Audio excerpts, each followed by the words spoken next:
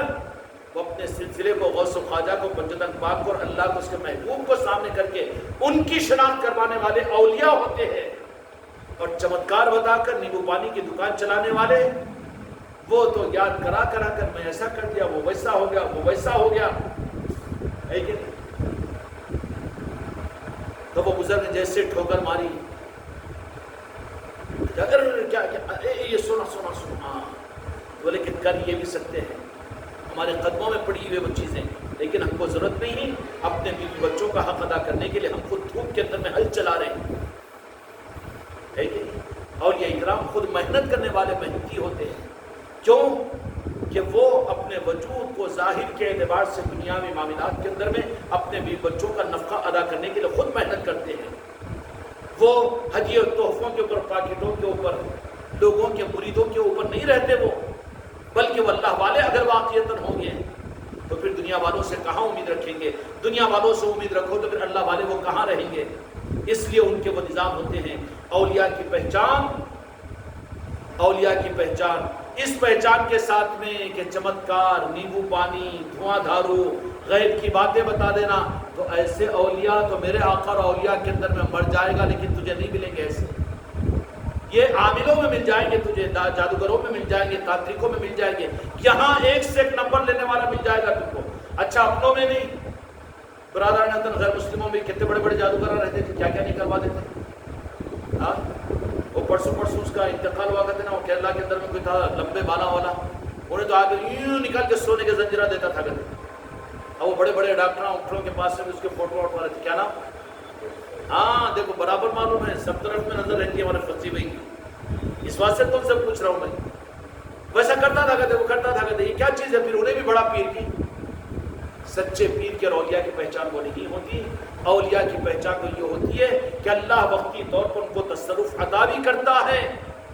ان کے ہاتھوں پر کرامتیں بھی، تو وہ اپنے کو وہاں پر چھپا کر